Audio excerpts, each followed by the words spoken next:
So I wanted to record a video about language learning because it's a very important and interesting topic for me.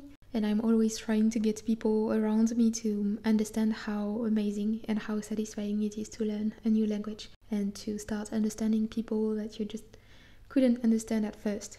So usually they listen to me very politely for some time, and I often even feel that I have convinced them, but after a while I realize that they just have lost all motivation already. So I'm not at all an expert at learning languages. I just know English kind of properly as a second language, and I also understand Russian, but I cannot speak it properly. And I'm supposed to know some Spanish too, but I have to say that since I started Russian, I kinda forgot everything about Spanish.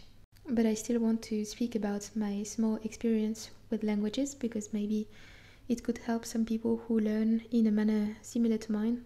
So I'm quite lazy, to be honest, and I don't really like spending hours learning grammar and doing exercises on a notebook and so on.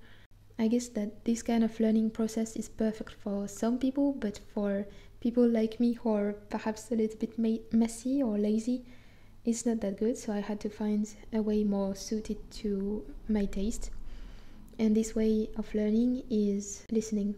I guess it really depends on people once more, because some people need to understand how things work to the smallest detail and they learn in a more logical or perhaps ordered manner. But for me, it's easier to learn in a more messy or I would say instinctive manner. And I guess that both ways have pros and cons. Like for example, when it comes to logical learners, they tend to know a lot about grammar. They tend to understand what they are doing much better, and they are usually very good at explaining a language, translating it, and teaching it too. But on the other hand, they might speak a little bit less fluently and sometimes in a more textbook-like manner, if I can say so. Whereas instinctive learners are kind of the opposite, so they tend to speak more fluently or naturally, and they don't need to think for a long time before they can say a sentence because they don't translate in their heads. But on the other hand, they don't really have a complete control or knowledge of the language, and they can't really explain why they use such and such words, and they are often unable to translate the language. I mean, that's just my observations. So I'm more of an instinctive learner, and I find myself completely stupid when people ask me something like, so how do you say that in French? Because I'm just unable to translate, or it takes me a long time to remember a word or a sentence in another language.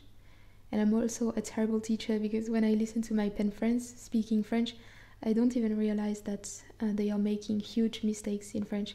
Just because I can understand their meaning, then I don't really pay any attention to the way that they say it. I just don't notice their mistakes. So my favorite way of learning is through listening, and for me the most important thing is consistency, especially for languages, but of course it works for anything that you want to learn. So the point for me was to listen to the language every day, and that's what I did for English. So when I graduated at 18, I couldn't speak a word of English. I mean, of course I had lessons during school, but I didn't know anything really, except how to say the names of some random colors and animals for some reason. But then I went to Nova Scotia for 3 weeks in Canada for a language exchange, and for the first time I realized that learning English actually made sense and that it would allow me to communicate with other people. So when I went back home, I started listening to books, and at first I thought that I would listen to a book and read it at the same time to learn pronunciation and so on, but it was really annoying, so I stopped and I only went on listening. So at first I chose to listen to books that I already knew, like Peter Pan, which was the first one that I listened to. And of course at first I understood only a few words. The thing is that in France, the way that we teach languages is through exercises on notebooks mainly, so we don't really practice the language.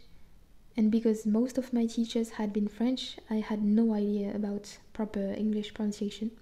So at first I was a little bit frustrated because I didn't understand everything that I was listening to.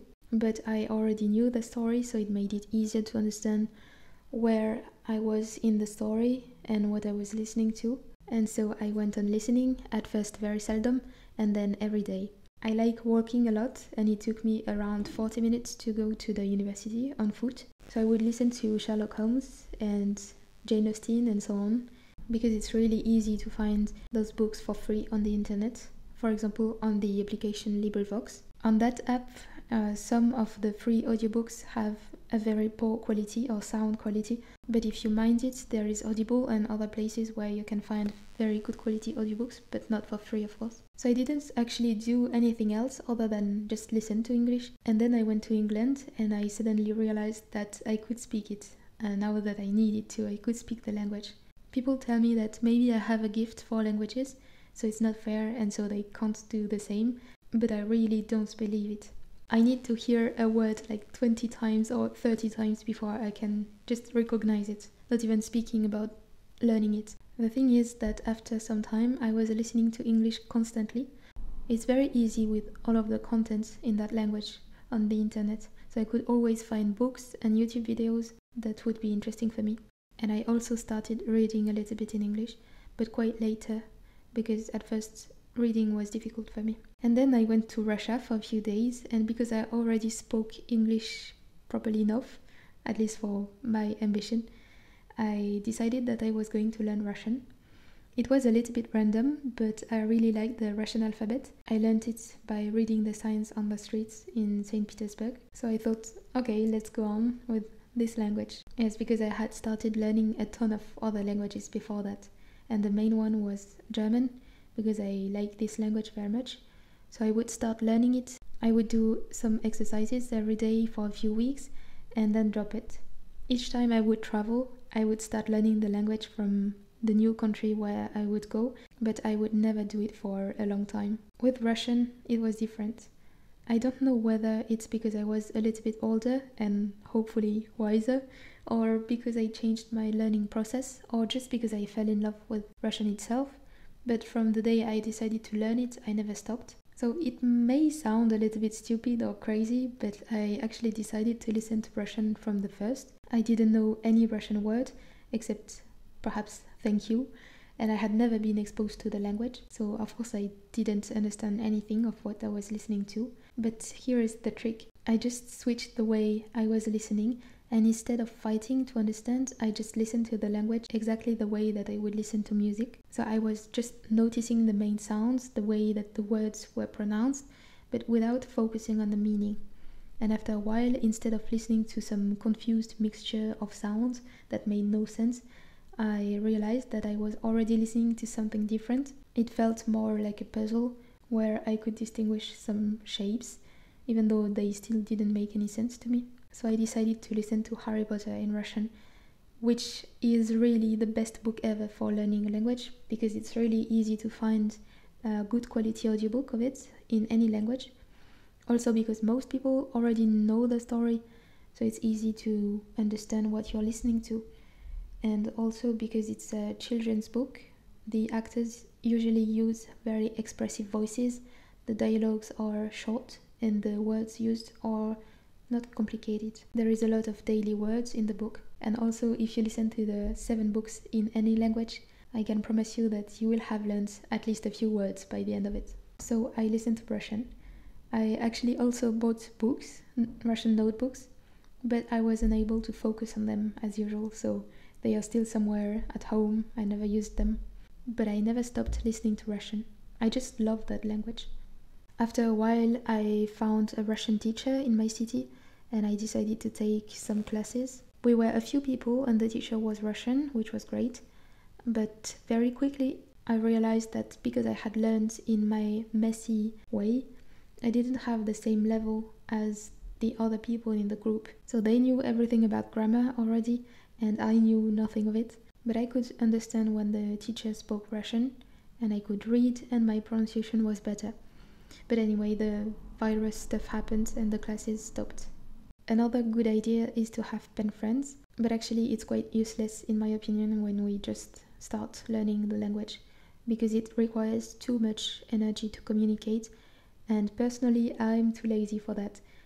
So I tend to drop it because it's too energy consuming. I actually ended up speaking French or English with most of my pen friends, because it's annoying to write in Russian and I have to double check every message. But with one of my pen friends in particular, we found a good balance because each of us speaks his own language. So he speaks and writes mostly in Russian and I in French.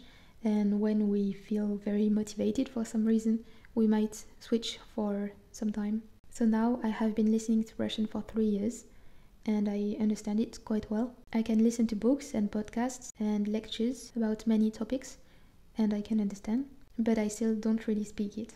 I'm able to speak a little, of course, but I can't really bring myself to do it when I'm actually in front of other people. Probably because I'm too emotional and stressed out when I have to speak in front of other people. The other thing that kept me on track is that I don't put any pressure on myself. If I still can't speak it, it doesn't really matter because I know that the day where I'll go to Russia, I will be able to start speaking very fast because I know the language already.